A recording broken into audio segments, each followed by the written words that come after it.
Hello everyone, welcome to कवि शायद YouTube channel. आज हमने एक टॉपिक पिकअप किया है जो इंटरनेशनल रिलेशन से डील करता है और जो ग्लोबल चेंजिंग जियोपॉलिटिकल सिनेरियो है उसको लेके भी हम डिस्कस करेंगे ना। हमारा जो टॉपिक है आज का वो है India Africa digital compact. This focuses on what? This focuses on digital compact. ना ये जो आर्टिकल है, दिस आर्टिकल एक्चुअली ये शो कर रहा है कि इंडिया एंड अफ्रीका ने क्या किया है। इंडिया अफ्रीका का डीपीआई, जिसका मतलब है डिजिटल, इसका मतलब है डिजिटल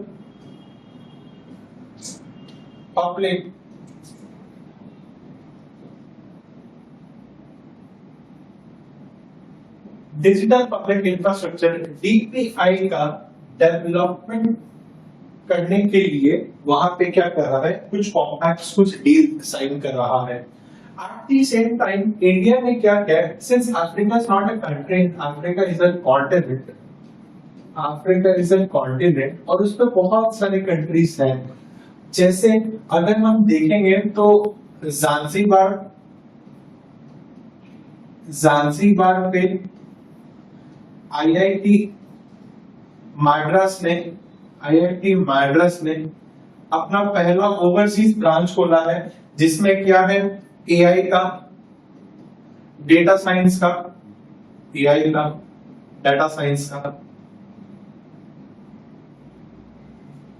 डेटा साइंस का उसमें उन्होंने बात किया हुआ है कि वहां पे उनको ये टीच करेंगे।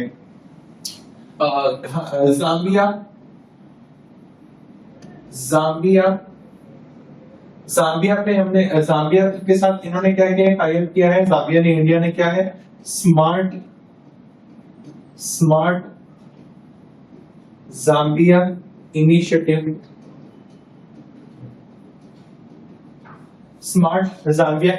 के बारे में बात हुआ है। घाना के साथ में हमने क्या किया है, एनपीसीआई के साथ वो कर रहे हैं क्या, यूपीआई जैसा पेमेंट सिस्टम करने के लिए कर रहे हैं। क्योंकि इंडिया का जो यूनाइटेड पेमेंट्स इंटरफेस जो national payment corporation of India ने डेवलप किया है, it is widely acceptable by many countries and many countries are in line to have that system. तो टोगो में हमने कुछ डेवलपमेंट किए हैं, जाम्बिया पे किया है, ज़ांज़ीबार पे किया है, घाना में कर रहे हैं। तो ऐसे कंट्रीज में हम क्या कर रहे हैं, इनका जो डिजिटल पब्लिक इंफ्रास्ट्रक्चर को अगर हम इनका डेवलप करेंगे तो इससे इनका क्या होगा, जो अफ्रीका का जो मेन चीज है, that is what, the socio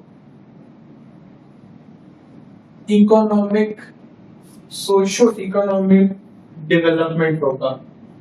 अगर मैं किसी कंट्री का, अगर ये कहीं का भी अगर डेवलपमेंट करना चाहता हूँ, अगर उस कंट्री का डिजिटल पब्लिक इंफ्रास्ट्रक्चर, अगर इंफ्रास्ट्रक्चर को डेवलप करेंगे तो डेफिनेटली उनका सोशियो इकोनॉमिक डेवलपमेंट भी होगा। और कहीं ना कहीं एवरीवन मस्ट एग्री, हम सब कोई एग्री करेंगे इस बात से कि अफ्रीका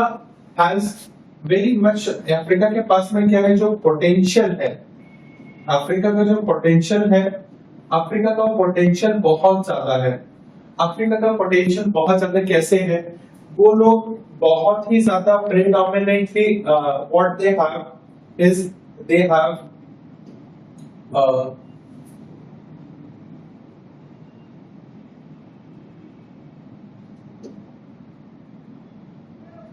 प्रेडोमिनेंटली मैं इस पे बोलूंगा तो इनके पास में क्या है, रेयर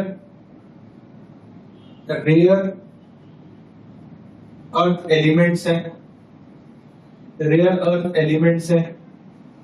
इसके बाद उन्होंने क्या है, इनके पास में क्या है, मिनरल सोर्सेज बहुत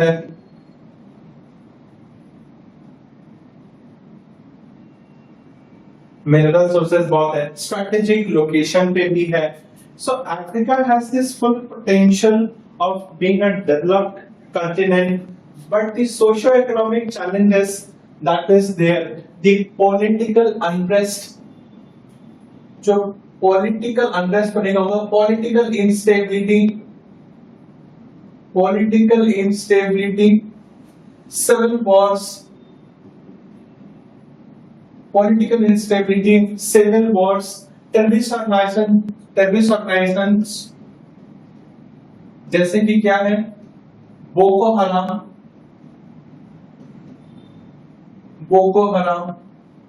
एंड these particular factors ने क्या किया है, ये जो पोटेंशियल है इसको इन्होंने क्या किया नहीं है, इस पे रियलाइज नहीं किया है, या फिर आप बोले उन्होंने कैपिटलाइज नहीं किया है कि भैया हम अपनी चीजों पे कैपिटलाइज करके will move towards a better thing.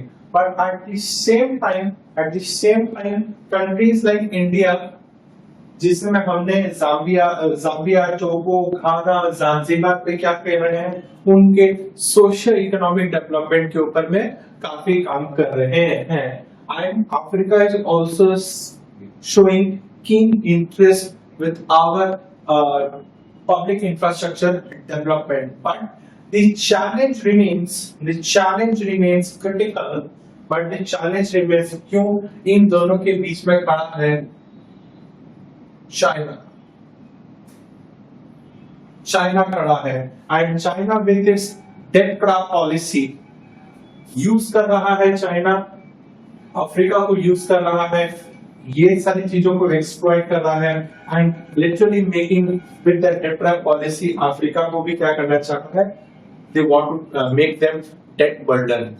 And in the name of development, in the name of giving loans, they are actually doing their own businesses. So in this article, यहाँ पे हम क्या सीखेंगे, इन पूरे चीजों का जो है एक मिक्सचर को समझने का कोशिश करेंगे कि आगे चलती है क्या है.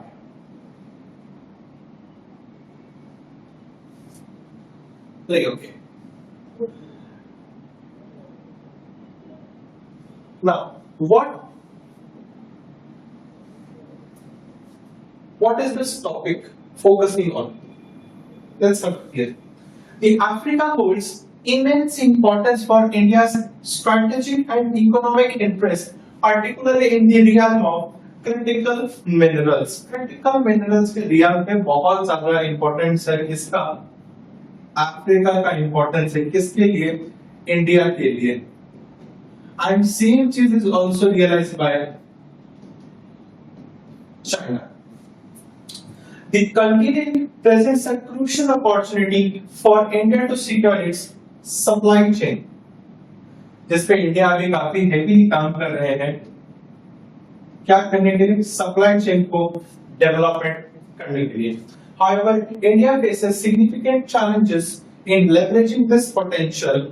How? The China's established control over the critical minerals value chains in Africa poses economic and security risk not only for India but also for Africa. दोनों के लिए क्या कर रहा है?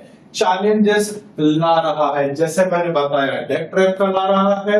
That's one of the key reasons. And increasing, जहां पर भी चाइना का influence increase होगा, चाइना का चाइना का influence जहां पर increase रहेगा, it will cause significant impact रहेगा किस पे? It will cause for India. ठीक है? Because India is always looking to counter the Chinese date trap policy. China का जो डेट ट्रैप पॉलिसी है उसको काउंटर करने के लिए क्या है, India is very keen on doing this particular thing. क्या हम उनके डेट ट्रैप पॉलिसी को काउंटर करना चाह रहे हैं? Necklace of diamonds policy, string of pearls policy को जो है चाइना का स्ट्रिंग ऑफ पर्ल्स पॉलिसी, उससे हम कंट्रोल करना चाह रहे हैं.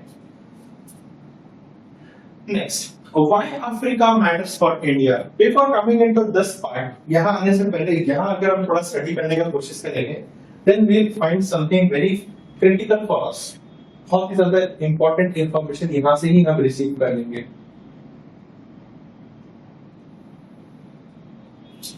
अगर आप देखोगे तो नेचुरल रिसोर्सेज जो है टॉप मिनरल्स पर कंट्री देखोगे तो यहाँ अगर आप देखेंगे यहाँ पे आपके पास आयरन है, आई गेस आपको वीडियो स्पीक कर होगा, iron, titanium, bauxite, copper, zinc, gold, diamond, gypsum, sulphur, phosphates, salt, petroleum, steam coal, coking coal, सारा का सारा जो नेचुरल रिसोर्सेज है पूरे यहाँ पे क्या है, मैक्सिमम पे, एविडेंस पे। और यहाँ पे जो कैपिटलाइज करेगा he can have the resources at his step।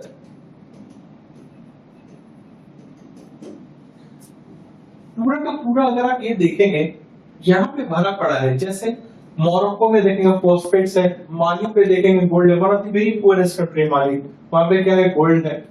और क्या है, सेनेगल पे देखिए आपके पास सेनेगल के पास देखेंगे तो बॉक्साइट है, जिंक है। इथियोपिया के पास में जिप्सम है, इजिप्ट के पास में पेट्रोलियम है ना। इजिप्ट के साथ में इंडिया क्या कर रहा है, India trying to relation good, India Egypt के साथ में कुछ अच्छा रिलेशन कर रहा है टू काउंटर किसको, टर्की,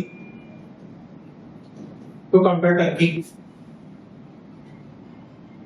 सिमिलरली केनिया में अगर आप देखेंगे तो टाइटेनियम है, मोजाम्बिक पे देखेंगे तो कुकिंग कोल है, साउथ अफ्रीका पे देखेंगे तो डायमंड है, स्टीम कोल है। ऑल्सो अफ्रीका पे क्या है, जो मेरे चीताज है यहाँ से इंपोर्ट होते हैं,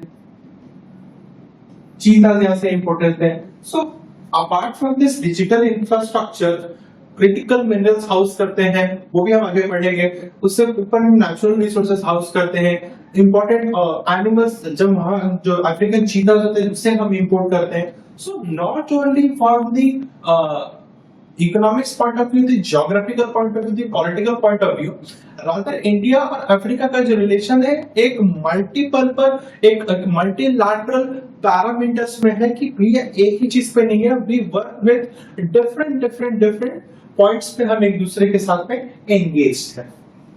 यहां पढ़ेंगे अगर हम apart from the political, economical and maritime front, the role of Africa for India is more critical to energy sector, as Africa boasts a plethora of critical minerals। और क्या है, ऊपर से अगर आप ये चीज नोटिस करोगे, recently India is also working on the energy strategy,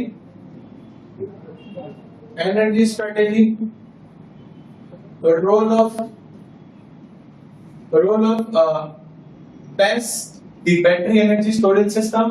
उसके ऊपर से क्या है, विंड एनर्जी पे भी काफी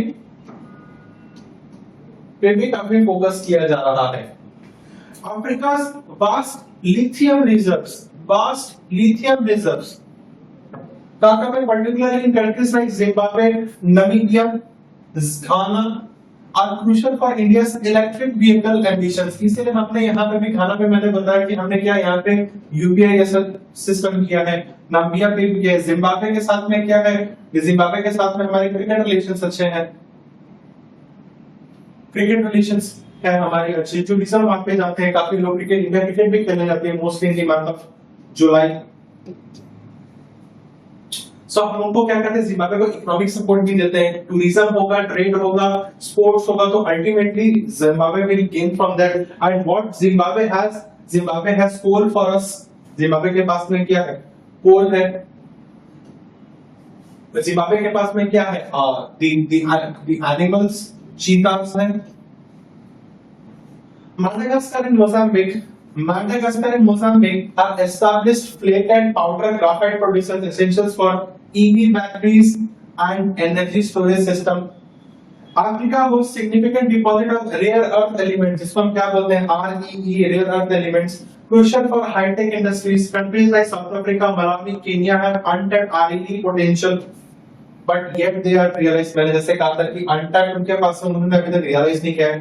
South Africa holds over 90% of world's platinum reserves and is a major producer of other platinum group metals (PGM) like palladium and rhodium. These metals are essential for catalytic converters and fuel cells such as hydrogen fuel cells, EV battery fuel cells. जिसमें UPSC का भी question भी आए थे थोड़े दिन पहले।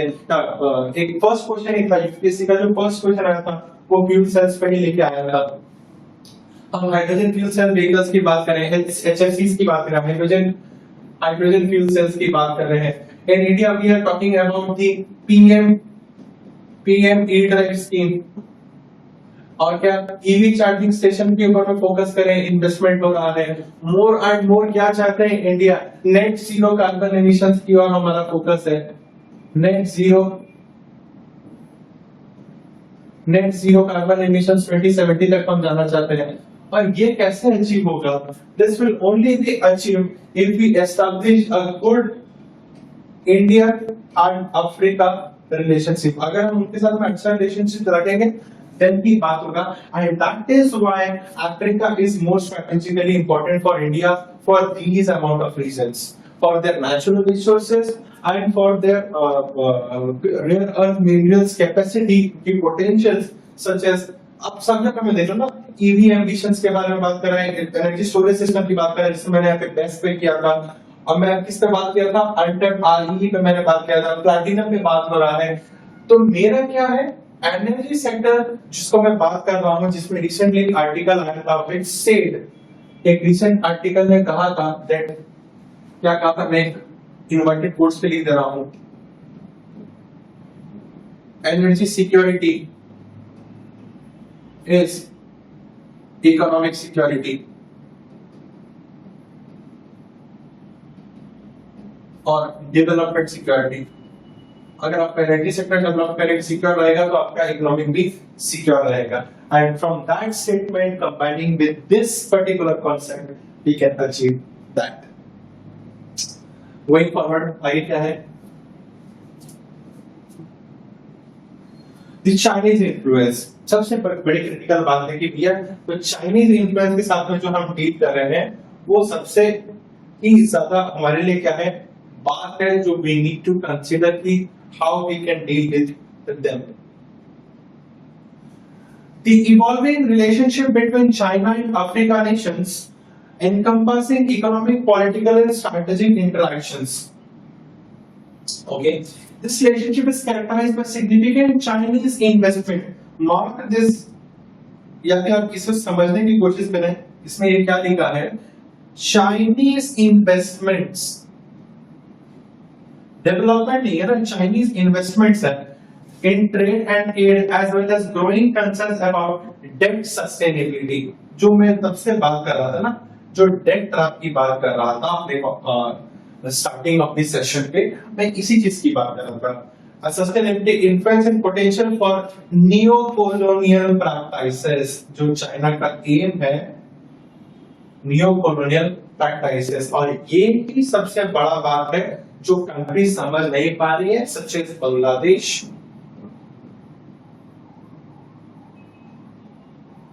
Nepal and those countries जो string of person. Many African countries have accumulated substantial debt with China, raising concern about debt sustainability and the potential for debt traps. जो debt traps की बात कर रहा था मैं, ये वही है। China's economic environment in Africa is often linked to resource extraction. Very important point. Very important point. मतलब क्या है? Chinese economic involvement in Africa is often linked to resource extraction, particularly minerals and oils, with the policy of pet to port. हो गए, निकाल लिए, ले गए, और क्या बोल रहे हैं, इन्वेस्टमेंट कर दिए हैं आपके में, आपका हम डेवलपमेंट कर देंगे, और उसी के नाम पे ये हो रहा है। No contribution to the Africa's social issues. अगर पैसे देके, अगर हम पैसे या एड देके अगर किसी कंट्री को डेवलप कर रहे होते, देन आज की डेट पे सारी की सारी कंट्रीज डेवलप हुई होती। But the problem is solving the issue of the social issues. अगर हम उनकी solve करेंगे, such as poverty, unemployment, जो पब्लिक इंफ्रास्ट्रक्चर है, हेल्थ केयर सिस्टम है, हम सबको को मालूम है that Africa still poses many health care issues. वो सारी चीज को जब हम एड्रेस करेंगे तब जाके कि हम वहां पे क्या है डेवलपमेंट का पेड़ लगा पाएंगे. अगर हम उनके सोशल इश्यूज को एड्रेस नहीं करेंगे और इन्वेस्टमेंट आती रहेंगी तो हो सकता है कंट्री के पास में पैसा हो, but where is the money going, how is it developing, the corruption needs to stop. And वो सारी चीजें सोशल इश्यूज पे भी डिपेंड करती है. In this map we can see the country का जो यहाँ पे जो डेमार्केशन हुआ है वो ऐसे हुआ है. लीस्ट डेट,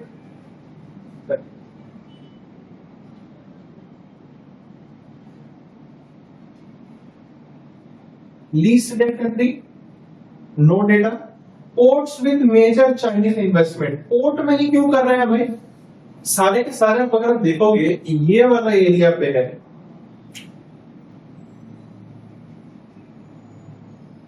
पोर्ट पे ही खाली इन्वेस्टमेंट है. Why investment in ports only, मुझे बताएं why investment in port areas. सिर्फ पोर्ट एरियाज में इन्वेस्टमेंट क्यों है? The question needs to be asked. Why? Because pit to port का पॉलिसी है. ये जो पिट टू पोर्ट का जो पॉलिसी है ना, इसी के चक्कर में है. इसी का असर आपको यहाँ पे दिख रहा है, पिट टू पोर्ट का. देखिए भी आप केन्या पे है, तंजानिया पे है, माडागास्कर पे है, ये साउथ अफ्रीका पे है, पोर्ट ऑफ स्पेन, अंगोला पे है. और ये पूरी बेल्ट पे अगर आप देख रहे हैं ना, इन्होंने पूरी बेल्ट पे बना रखा है कि भैया हम आपके अंदर का बात नहीं करेंगे, इन्वेस्टमेंट कर देंगे ये वाले एरिया पे और यहाँ से अपना माल लेके आएंगे और हम लेके निकल जाएंगे. And potential sites for new naval basis, potential sites for new naval basis. देखिए नेवल बेसिस में ये आपका यहाँ पे नेवल बेस हो जाएगा. मतलब क्या, मैं मिलिट्री भी कर लूंगा और क्या होगा, जो मेरे एम्बिशंस हैं, जो मेरे पॉलिटिकल एम्बिशंस हैं, it is what extracting the best out of you, extracting the best out of you. जैसे ब्रिटिशर्स ने किया था इंडिया के साथ में, सारा एक्सट्रैक्ट कर देंगे और फिर वहां मिलिटरीली वहां जाके बैठ जाएंगे. And that is what comparatively is called the debt sustainability की बात थी, नियो कॉलोनियल प्रैक्टिसेस की बात है और डेट का बात है. As you can see from this images and the greatest victim being the GBT. Troops कितना है, अप टू 2000 है, आर्मर्ड ट्रूप है, कैरियर है, मोबाइल गन्स है, बोर्ड्स है. और ये पूरा का पूरा जो कैरियर लाना, वॉरशिप्स लाना, how will this give development to the social issues? ये तो आप अपने लिए कर रहे हो ना, इनकी इश्यूज को क्या एड्रेस कर रहे हो? And this needs to be understand. ये सारी चीजों को किसको बताना पड़ेगा? इंडिया को बताना पड़ेगा, अफ्रीका को, कि भैया देखो ऐसी ऐसी ये बातें हैं आपको. And that's where the role of India comes out in a major push. India का अप्रोच क्या रहा है? What's the approach taken by India? India's commitment to Africa through capacity building, skill development and technological transfer. Tech transfer की बात कर रहे हैं हम, स्किल डेवलपमेंट की बात कर रहे हैं, टेक्नोलॉजिकल ट्रांसफर की बात कर रहे हैं. जिससे क्या बना सकते हैं, जिससे हम क्या बना सकते हैं, मेकिंग अफ्रीका एक पोटेंशियल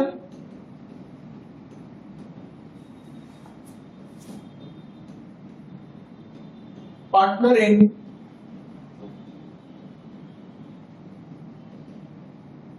इंटरनेशनल. इंडिया क्या करने में चाह रहे हैं कि अफ्रीका को क्या करना है, अफ्रीका को पोटेंशियल पार्टनर बनाना चाहता है. G20 की एडवोकेसी कर चुके हैं, G20 में इनकी सीट की एडवोकेसी कर चुके हैं. And India is completely, India का जो प्रिंसिपल है इज डायरेक्ट, मतलब इनवर्स किसका, सॉरी चाइना के साथ में है. When China is following the policy of extractive model, जिसको मैं क्या कह रहा हूं, पिट टू पोर्ट कह रहा हूं, वर्सेस इंडिया का मैं क्या बोल रहा हूं, कैपेसिटी बिल्डिंग. दोनों के अप्रोच पे कितना फर्क है। एक दूसरे कंट्री के सोशल इश्यूज को टारगेट कर रहा है, दूसरा सिर्फ उनके उनके जो रिसोर्सेस है उसको टारगेट कर रहा है। India fosters mutual growth while China controls various strategic mineral reserves in Africa. Unlike China's debt policy, India offers what? Duty-free trade. India advocated for Africa's Union's permanent G20 membership during India's presidency. Expanding what? Expanding and modernizing India's capacity building and economic programs in Africa, like the Indian Technical and Economic Corporations (ITEC). So India is looking after what? Developing the Africa in comparison to the Chinese model. अगर हम थोड़ा सा इस तरफ में आ जाएंगे, India and Africa have a combined population of 2.3 billion, whereby Indian diaspora in Africa consists of 3 million, almost 30 lakh people. वहां पे रहते हैं। There is a 50,000 strong ethnic African diaspora in India who descended from Bantu peoples of Southeast Africa. Further मैं क्या बोलूँगा, football leagues, जो football leagues होती हैं इंडिया पे जो होती हैं फुटबॉल लीग्स हैं, एजुकेशन के लिए कई सारे स्टूडेंट आते हैं, स्पेशली वेस्ट बंगाल में। वेस्ट बंगाल ने काफी स्पोर्ट्स पे अपॉर्चुनिटी दिया है, काफी एजुकेशन के मामले में अपॉर्चुनिटी दे रही है towards the people of Africa. Indian Africa bilateral trade is estimated to be 70 billion. The trade has increased 20 times in 15 years. मतलब 2010 से 2015 में हमने 20 times trade को increase कर लिया, which is a very significant number. Okay, उसके बाद क्या है यहाँ पे यूएन पीस कीपिंग फोर्सेस पे क्या है, अफ्रीका का बहुत ज्यादा काम है। Fully formed Indian female police is also present in Liberia. India offers 900 scholarship to African students each year. जैसे मैं बोल रहा था, ये स्टूडेंट एजुकेशन के बारे में बात आ रही है। So 3% of South African Asian population consists of Indian origin. India is currently spending $7.5 billion on infrastructure projects in 40 countries. Second largest employer in Nigeria. एक बार भी इस में अगर आप देखेंगे तो कहीं पे भी ऐसा नहीं है कि हम खाली उनके मिनरल्स पे टारगेट कर रहे हैं। We are targeting their society by at large.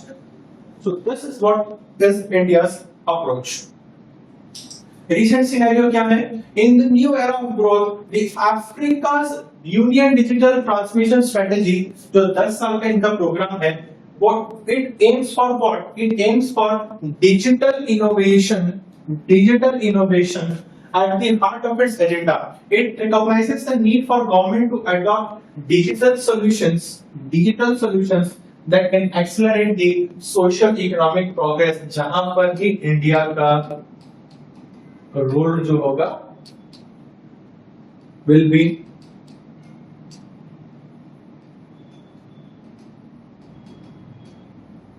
maximized. ठीक है, India is now focusing on sharing and creating digital solutions to tackle fundamental governance and service delivery challenges. जैसे क्या बोलूंगे, जैसे इंडिया के पास में जैसे आधार है, एक वोटर कार्ड है, राशन कार्ड है, एक क्या है, एक वेल एस्टैब्लिश्ड बीपीआई है। वो सिमिलर वो किस पे करना चाहते हैं, अमेरिका को भी देना चाहते हैं। The shift comes at crucial moment for Africa, where many governments are advancing towards national and continental digital agendas such as Digital Africa and the Smart Africa Alliance. मैंने बताया था नामिबिया पे मैंने क्या किया है, नामिबिया पे क्या किया है, smart Namibia initiative aimed at harnessing technology for inclusive and sustainable development. African governments typically choose digital partners not based on ideological alignment and geopolitical ranking, but on the partners' capacity to meet national digital priorities. तभी तो इन्होंने IIT Madras ने एक overseas branch भी establish किया है, कहाँ पे, ज़ांज़ीबार पे, जिसके लिए क्या वो AI और डेटा साइंस पे उन्होंने स्टडी करने के लिए स्पेशली बुला रहे हैं, जो कि क्या है, key for establishing any digital payment, digital public infrastructures. In this context, China has frequently emerged as a preferred collaborator thanks to state-backed financial mechanism that lowers the cost of adoption and especially in infrastructure domains. ये बात तो कहीं भी नहीं छुपा है कि they are more advanced than us and lower rate पे lower चीजों पे कर देते हैं, but at the same time as we studied just from the earlier slide कि भैया ये तो आता है, इनका इन्वेस्टमेंट आता है क्या स्टेट बैंक फाइनेंशियल रहता है, लोअर कॉस्ट पे आता है, but it comes with the challenge of debt trap, जिसका इफेक्ट आज तो नहीं दिखेगा लेकिन 10 साल के बाद दिखेगा एंड वो 10 साल को फिर वापस नहीं लाया जा सकता. What are the challenges? The biggest challenge in Africa is the socio-economic issues. Africa is home to world's largest digital divide, whereby some countries in the Africa are richer, but some countries in Africa don't have the access to the basic human facilities. The exclusion is shaped by the high cost of data and devices, stark rural-urban disparities in connectivity, a persistent data gap and digital access and literacy. आप अगर south Africa जाएंगे, if you go to South Africa, you will see a different Africa. Rwanda जाएंगे, एक different Africa देखेंगे. But the moment you go to Zimbabwe, the moment you go to Nigeria, the challenges are something very, very dark and deep. Dark भी है और deep भी है. Digital infrastructure relies on reliable energy supply, a critical bottleneck in many African countries. Of course, हम बात है digital infrastructure किस पे होगा? Energy supply पे होगा. और उनके पास में ये चीज का तो maximum they have it, but just उनका क्या है, एक proper investment strategy के साथ में they can achieve these. It will require coordinated investments in sustainable power generation and grid expansion. And India, being more energy focused, energy strategy पे हम ज्यादा कर रहे हैं, OLAPs के ऊपर कर रहे हैं, हम काम कर रहे हैं, open license agreements policy पे काम कर रहे हैं, oil exploration पे काम कर रहे हैं, and through our encouragement and good diplomacy, we can successfully counter the Chinese influence in Africa, and thereby we can achieve what we want from Africa in terms of mineral and natural resources, and at the same time addressing the critical issue of public infrastructure, the development goals, the healthcare, the education. उन सब चीजों को मिला के जो socio economic issues है, अगर हम उसको अगर टैकल करने पे अगर हम सक्सेसफुल हो गए, then India and Africa's digital partnership will show its positive effect on the other parameters of the growing relations in terms of trade, development and a prosperous Indo-African society. यहाँ से मैं अपनी सेशन को and करता हूँ. I hope आपको समझ में आया होगा. Thank you. बाय.